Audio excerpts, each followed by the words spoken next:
sent to destroy him. I fell in love instead. Recording 1, March 17th, 2:47 a.m. I've been staring at this phone for 3 hours now, and I still don't know how to begin. My hands are shaking, partly from the cold, partly from blood loss, partly from knowing this is the last story I'll ever tell. Maybe with the truth. I destroyed everything good in my life for a lie. Or maybe I should start with Daniel's face when he realized who I really was. The way his eyes went from confusion to understanding to something that looked like grief. But no, that's not where this story begins. It begins with me, sitting in Deputy Director Morrison's office 6 months ago, thinking I was about to save my country. The irony is, I'm about to save it now, but not the way any of us expected. They're getting closer. I can hear them in the building next to me, and I'm running out of time. So let me tell you how a woman who was sent to destroy the man she loved ended up bleeding out in a maintenance shed, racing to get the truth out before. God, I was so fucking naive. Recording 2, March 17th, 2:58 a.m. Morrison had that look he gets when he's about to ruin someone's life, this paternal concern that doesn't quite reach his eyes. Sarah, we need someone with your particular skill set for this one. That's agency speak for, we need someone who can lie convincingly while looking like they give a damn. The file was thin. Daniel Reeves, 34, former NSA analyst, turned freelance security consultant, suspected of leaking classified documents to foreign journalists. The kind of man who probably thought he was doing the right thing, Morrison said, which made him dangerous in all the wrong ways. He's smart, Morrison continued, sliding a photograph across his desk. Paranoid, keeps to himself. But he's also lonely, Sarah. That's his weakness. We need you to be his friend, his confidant, his girlfriend, I finished. It wasn't a question. Morrison's smile was thin as paper. Whatever it takes to get close enough to confirm what he's leaked and to whom. Once we have proof, we'll move in. Clean and simple. Nothing about this job was ever clean or simple. I should have known that after 15 years in intelligence. But I was tired. Tired of hotel rooms and assumed names and waking up in the morning wondering which version of myself I was supposed to be that day. This felt like it might be my last operation, and I wanted it to matter. Recording 3, March 17th, 3:15 a.m. I met Daniel at a coffee shop in Georgetown. Not an accident, of course. I'd been tracking his routine for 2 weeks. He came in every Tuesday and Thursday at 3:30, ordered a black coffee and a blueberry muffin, and sat at the corner table where he could watch the door. Textbook paranoid behavior, but somehow endearing on him. He was smaller than his photos suggested. Dark hair going gray at the temples, wire-rimmed glasses, the kind of careful posture that comes from spending too many years hunched over computer screens. When I accidentally bumped into him, spilling my latte across his laptop bag, his first reaction wasn't anger, it was concern. "Are you okay?" he asked, already reaching for napkins. "Did you burn yourself?" I had prepared for suspicion, hostility, maybe even recognition. I wasn't prepared for kindness. "I'm so sorry," I said, playing the flustered professional woman. "I'm such a klutz. Is your laptop?" "It's fine," he said, and then smiled. Really smiled, not the careful expression most people wear when talking to strangers. "These things happen. I'm Daniel." Sarah. The name felt strange in my mouth. It was my real name, the one I'd been born with, but I'd used so many covers over the years that the truth felt like another lie. Recording 4, March 17th, 3:28 a.m. The first month was textbook honey trap execution. I ran into Daniel at various locations around the city. The bookstore where he browsed political biographies, the Thai restaurant where he always ordered pad Thai, medium spice, the late-night diner where he went when he couldn't sleep, which was often. Each encounter was carefully orchestrated to seem natural, but Daniel made it easy. He was genuinely pleased to see me, always asking about my day, my work. I was a freelance graphic designer, according to my cover. My thoughts on whatever book he'd seen me pretending to read. He had this way of listening that made you feel like your words actually mattered. The breakthrough came when I mentioned that I was having trouble with my apartment's security system. Daniel offered to take a look, said he'd done some cybersecurity work and might be able to help. I should have said no, should have found another way to get into his apartment. But something in his voice, when he offered, this quiet eagerness to help, made me nod before I could stop myself. His place was a fortress, disguised as a bachelor pad. I counted at least 3 different security cameras, motion sensors, and what looked like a custom-built firewall system humming quietly in the corner. But scattered among all that paranoia were small touches that made my chest tight. A half-finished crossword puzzle on the kitchen counter, a succulent plant on the windowsill that he'd clearly been nursing back to health, photographs of him with what looked like his sister and her kids tucked into the edge of his bathroom mirror. He fixed my broken security system in 20 minutes, then lingered by my door like he didn't want to leave. Sarah? His voice was soft, uncertain. Would you maybe want to get dinner sometime? I mean, a real dinner, not just running into each other at Thai Palace. I should have said no to that too. Recording 5, March 17th, 3:45 a.m. Our first real date was at a small Italian place in DuPont Circle. Daniel had reserved a table in the back corner, still watching the exits, still careful, but he tried to hide it. He asked about my family, my childhood, my dreams. I fed him the backstory I'd memorized. Grew up in Ohio, parents divorced when I was 12, moved to DC after college because I wanted to be close to power, but not part of it. The lies came so easily, I almost believed them myself. But when he talked about his own life, something in me shifted. He told me about his sister's cancer diagnosis, how he'd moved to DC to be closer to her during treatment, how he'd left his job at NSA because he couldn't reconcile what he was seeing with what he believed was right. I thought I was serving my country, he said, staring into his wine glass. Turns out I was just serving the people who happened to be in charge that week. He didn't elaborate, but I could see the weight of whatever he'd discovered sitting on his shoulders like a physical thing. This wasn't the profile of a traitor Morrison had painted. This was a man who'd been broken by his own conscience. Recording 6, March 17th, 4:02 a.m. 6 weeks in, I was supposed to be getting closer to hard evidence. Instead, I was getting closer to Daniel. He cooked for me, actual home-cooked meals, not the takeout I'd been living on for years. He listened to my manufactured problems with genuine concern. He held my hand during movies and kissed me goodnight like he was afraid I might disappear. The worst part was how easy it was to be Sarah with him. Not Agent Sarah Chen, not any of the dozen other covers I'd worn over the years. Just Sarah, the woman who laughed at bad jokes and got excited about farmers markets and stayed up too late reading mystery novels. I'd forgotten she existed. Morrison called for updates, and I fed him just enough to keep him satisfied. Yes, I was making progress. Yes, Daniel trusted me. No, I hadn't found direct evidence of the leaks yet. I needed more time.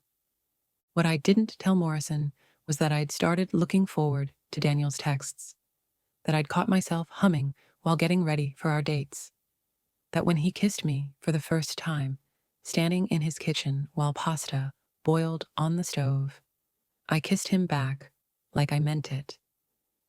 Because I did mean it.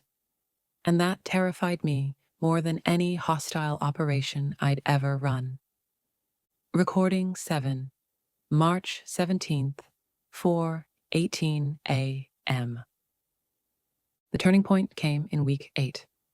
Daniel had been distant for a few days, distracted during our phone calls, and I was starting to worry my cover was blown. Then he called me on a Tuesday night, voice shaking. "Sarah, I need to tell you something. Can you come over?" I found him pacing his living room, running his hands through his hair. The careful composure he usually maintained was completely gone. "I've been lying to you," he said without preamble. "About what I do. About why I left NSA. About everything." My heart hammered against my ribs. This was it. The moment he'd expose himself, and I'd have to choose between my mission and... What? What exactly did I think this was? "I didn't just leave NSA because of some philosophical disagreement," he continued, still pacing. "I found something. Documents that proved we were selling intelligence to foreign governments. Not sharing, selling, for profit. High-level officials were treating state secrets like commodities." He stopped pacing and looked at me directly. "I copied everything before I left. I've been trying to figure out what to do with it ever since." I felt like I was drowning. This wasn't the story Morrison had told me. Daniel wasn't leaking secrets to foreign powers. He'd discovered that someone else was. "Why are you telling me this?" I managed to ask. "Because I'm in love with you," he said simply. "And I can't keep lying to someone I love. I know it's dangerous, telling you this. I know it puts you at risk just knowing. But I can't build something real on a foundation of lies." The irony was so sharp, I could taste blood. Recording 8, March 17th, 4:35 a.m. I went back to my place that night and spent hours staring at the ceiling, Daniel's words echoing in my head. I can't build something real on a foundation of lies. I should have called Morrison immediately, should have extracted myself from the situation and let the agency handle it. But something didn't add up. The profile didn't fit. Daniel wasn't a traitor. He was a whistleblower who'd discovered treason. I needed to understand what I'd really been sent to do, but I couldn't risk a phone call. Too many ways that could go wrong. I had to be smart about this. Recording 9, March 17th, 4:52 a.m. When Morrison called for my regular check-in, I kept my voice steady. "I'm making progress. He's starting to trust me with more sensitive information." "Good. How much longer do you need?" "A few more weeks, maybe a month.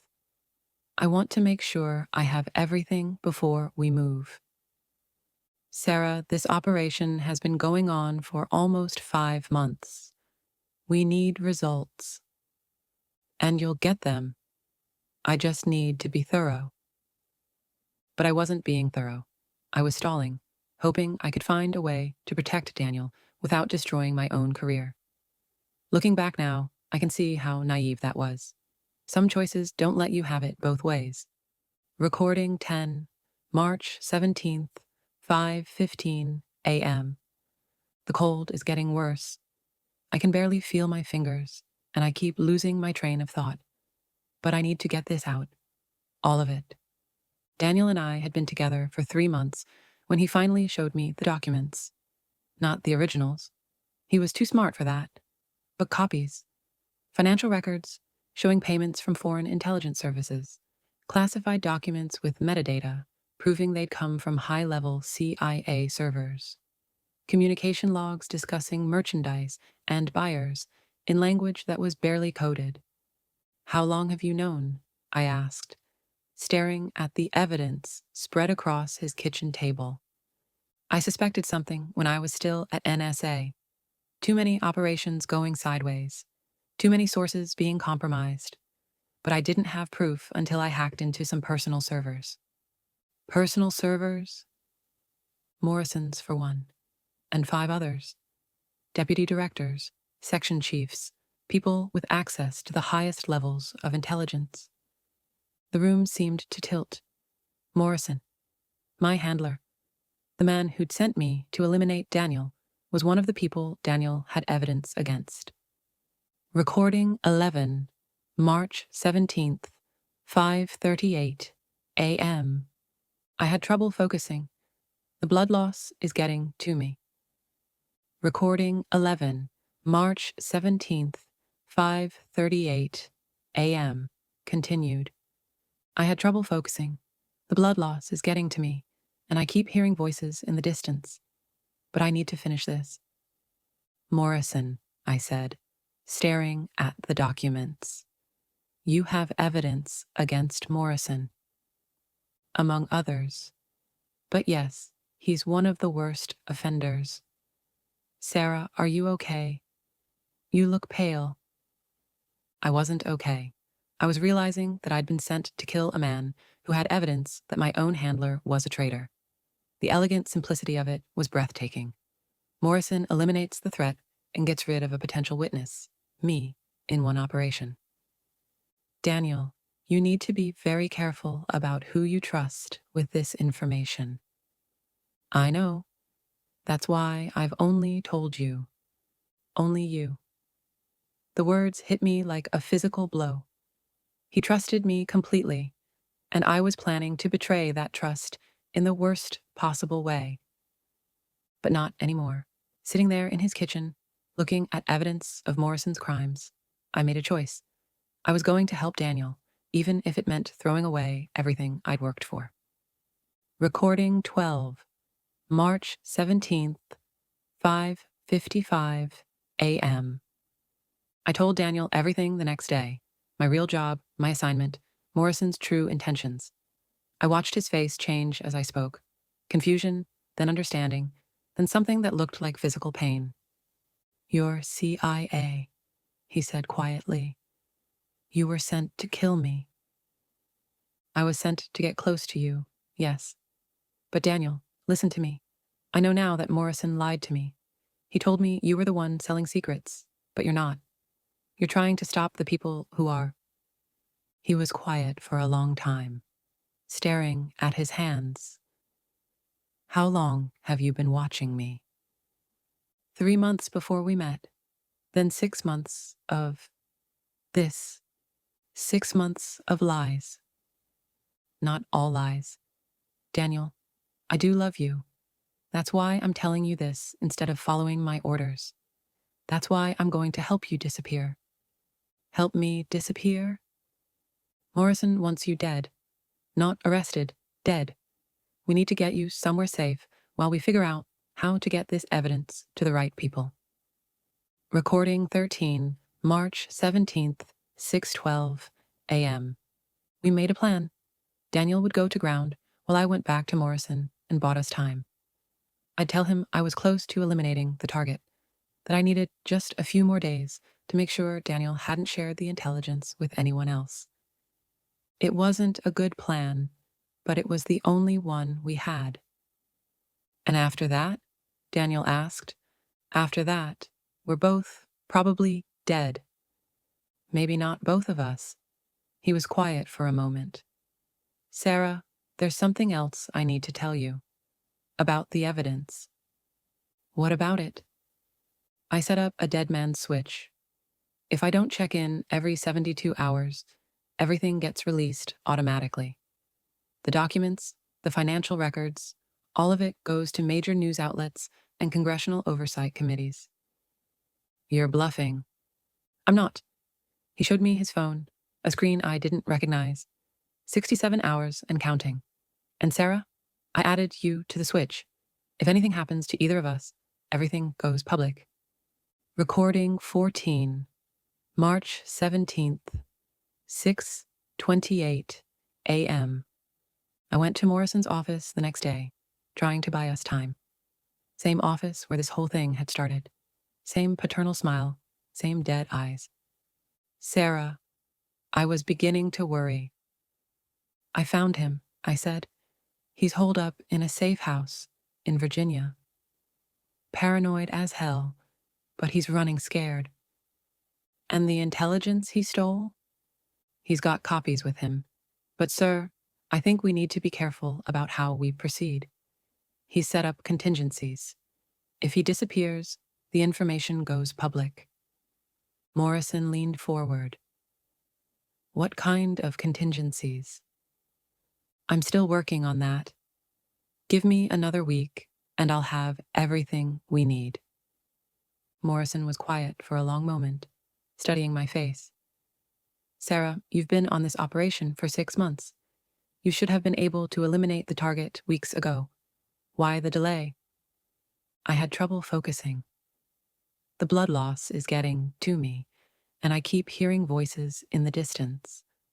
But I need to finish this. Morrison, I said, staring at the documents. You have evidence against Morrison. Among others. But yes, he's one of the worst offenders. Sarah, are you okay? You look pale. I wasn't okay. I was realizing that I'd been sent to kill a man who had evidence that my own handler was a traitor. The elegant simplicity of it was breathtaking.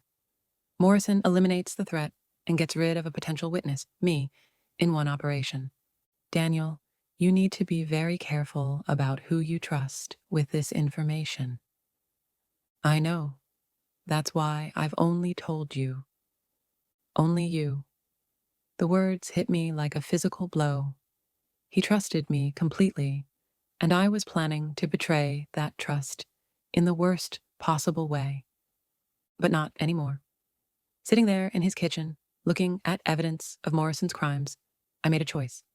I was going to help Daniel, even if it meant throwing away everything I'd worked for. Recording 12, March 17th, 5:55 a.m. I told Daniel everything the next day. My real job, my assignment, Morrison's true intentions. I watched his face change as I spoke. Confusion, then understanding, then something that looked like physical pain. You're CIA, he said quietly. You were sent to kill me. I was sent to get close to you, yes. But Daniel, listen to me. I know now that Morrison lied to me. He told me you were the one selling secrets, but you're not. You're trying to stop the people who are. He was quiet for a long time, staring at his hands. How long have you been watching me? 3 months before we met. Then 6 months of this. 6 months of lies. Not all lies. Daniel, I do love you. That's why I'm telling you this instead of following my orders. That's why I'm going to help you disappear. Help me disappear? Morrison wants you dead. Not arrested, dead. We need to get you somewhere safe while we figure out how to get this evidence to the right people. Recording 13, March 17th, 6:12 a.m. We made a plan. Daniel would go to ground while I went back to Morrison and bought us time. I'd tell him I was close to eliminating the target, that I needed just a few more days to make sure Daniel hadn't shared the intelligence with anyone else. It wasn't a good plan, but it was the only one we had. And after that? Daniel asked. After that, we're both probably dead. Maybe not both of us. He was quiet for a moment. Sarah, there's something else I need to tell you. About the evidence. What about it? I set up a dead man's switch. If I don't check in every 72 hours, everything gets released automatically. The documents, the financial records, all of it goes to major news outlets and congressional oversight committees. You're bluffing. I'm not. He showed me his phone, a screen I didn't recognize. 67 hours and counting. And Sarah, I added you to the switch. If anything happens to either of us, everything goes public. Recording 14, March 17th, 6:28 a.m. I went to Morrison's office the next day, trying to buy us time. Same office where this whole thing had started. Same paternal smile, same dead eyes. Sarah, I was beginning to worry. I found him, I said. He's holed up in a safe house in Virginia. Paranoid as hell, but he's running scared. And the intelligence he stole? He's got copies with him. But sir, I think we need to be careful about how we proceed. He set up contingencies. If he disappears, the information goes public. Morrison leaned forward. What kind of contingencies? I'm still working on that. Give me another week, and I'll have everything we need. Morrison was quiet for a long moment, studying my face. Sarah, you've been on this operation for 6 months. You should have been able to eliminate the target weeks ago. Why the delay? Recording 14, March 17th, 6:28 a.m. continued.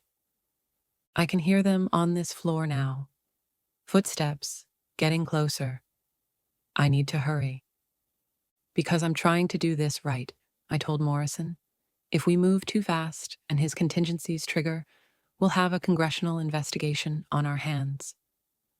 What I want, Morrison said slowly, is for you to do your job. What I want is for this threat to be eliminated before it becomes a bigger problem. And it will be. You need to understand something. Morrison's voice was sharp now. There are other complications that need to be addressed. I should have known then, should have recognized the threat in his voice. What kind of complications? The kind that arise when an agent becomes too emotionally invested in their target. Morrison opened a file on his desk. We know about your relationship with Reeves, Sarah. We know you've been sleeping with him. That's part of the operation. You told me to get close to him. I told you to manipulate him. I didn't tell you to fall in love with him. Recording 15, March 17th, 6:45 a.m. The trap was closing around me. Morrison pressed a button on his desk, and I heard the door lock behind me. 2 men entered, Agent Phillips and another I didn't recognize. Professional, efficient, the kind of men who made problems disappear. Sarah, Morrison said, you've been a valuable asset for 15 years. It's unfortunate that it has to end this way. Morrison, wait. If I disappear, people will ask questions. Your handler believes you're on deep cover in Eastern Europe. The Oversight Committee thinks you're tracking weapons dealers in Belgrade. As far as anyone knows, you've been radio silent for operational security purposes. The math wasn't good. 2 armed men, locked door, Morrison holding all the cards. What about Daniel? Mr. Reeves will be found dead tomorrow morning. Apparent suicide. A troubled former government employee who couldn't live with the guilt of betraying his country. You've thought of everything. I try to be thorough. Recording 16, March 17th, 7:02 a.m. I never made it to that meeting with Daniel, because 15 years of training doesn't just disappear. I broke Phillips's nose with my elbow, took his gun, and put 2 bullets in his partner before he could clear his holster. Morrison was shouting about backup, about containment, but I was already gone. Out the window, down the fire escape, into the maze of DC streets. I had maybe an hour before they locked down the city. I called Daniel from a burner phone. Sarah, are you okay? I saw the news about a shooting. I'm alive, for now. Where are you? Safe house. But Sarah, listen, I lied to you about something. The dead man switch isn't just connected to my death. It's connected to both of us. If either of us dies, or if we don't check in together every 72 hours, everything gets released. Jesus, Daniel, why? Because I love you, and because I figured out what Morrison was planning. Recording 17, March 17th, 7:18 a.m. We met at Union Station. Daniel was waiting by the departure boards, looking like any other businessman checking train schedules. We have to leave, he said, tonight. The evidence is already in the hands of journalists and congressional committees. By tomorrow morning, Morrison and his people will be in custody. And us? We disappear. New identities. New lives. We almost made it to the train. I saw them first. Federal agents moving through the crowd. Not Morrison's people. These were clean, official, probably FBI, responding to the document dump. But I also saw Phillips, his nose taped and swollen, standing by the information booth. Run, I told Daniel. Go to the backup meeting point. I'm not leaving you. Yes, you are. Because if we both die here, Morrison wins. Recording 18, March 17th, 7:35 a.m. These events are being recalled from hiding. I'm no longer recording in real time. Daniel ran. I drew Phillips away from the main concourse, toward service corridors, where there would be fewer civilians. We ended up in a maintenance area. Phillips had his gun drawn. Agent Chen, he said, you've caused considerable. Recording 18, March 17th, 7:35 a.m.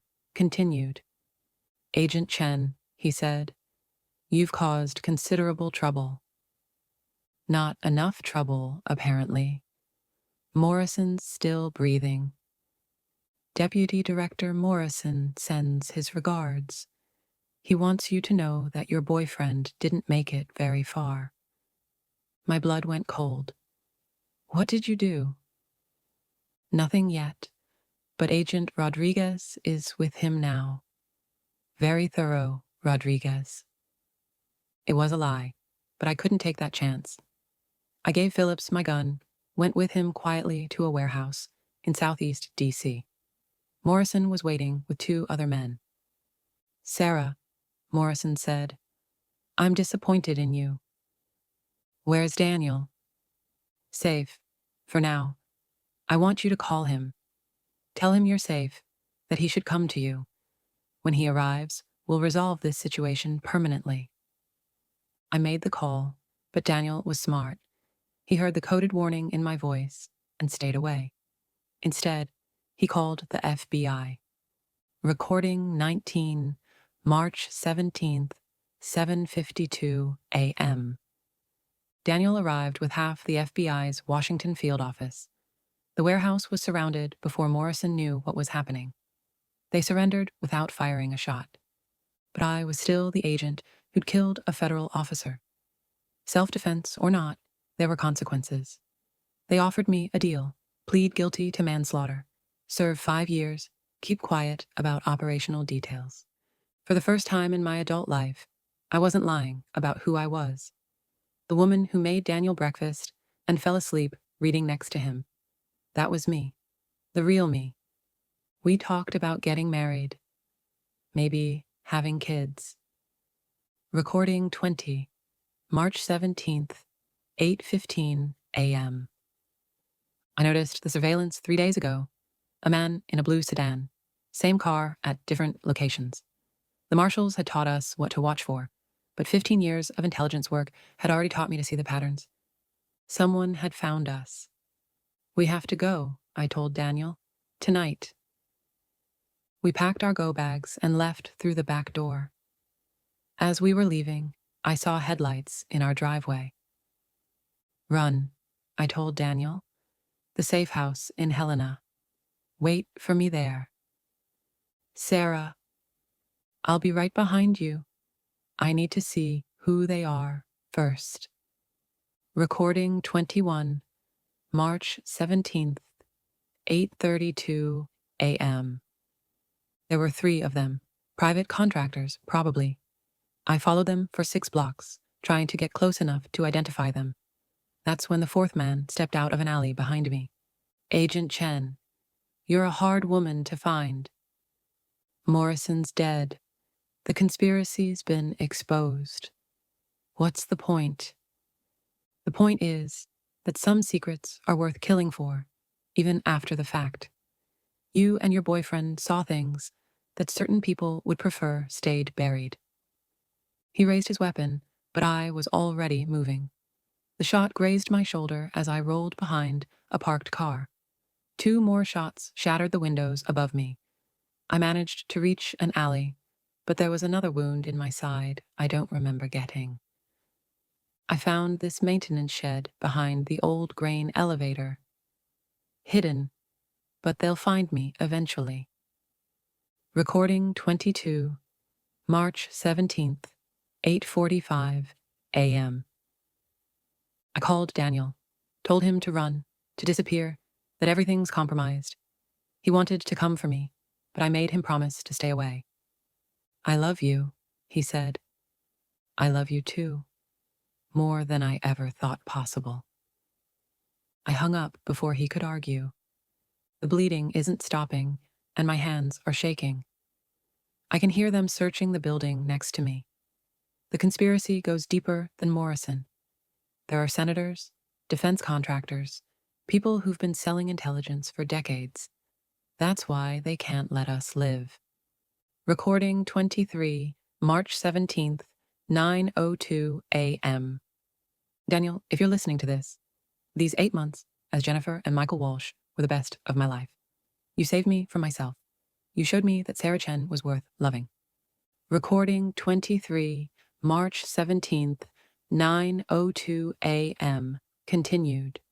I'm scheduling this to send to the Washington Post, New York Times, and FBI. All the evidence is in Daniel's hands, but if something happens to him, this needs to survive. The man who shot me mentioned congressional testimony. That means this goes all the way to the top. Senate Intelligence Committee, maybe higher. People who are supposed to be protecting national security, but are really just protecting their own interests. I can see flashlights now, moving through the building across from me. Maybe 5 minutes before they find this place. Recording 24, March 17th, 9:08 a.m. They're in the building now. I can hear boots on concrete, getting closer. Daniel, run. Build a life somewhere safe. Fall in love again. Be happy. That's not betraying what we had. That's honoring it.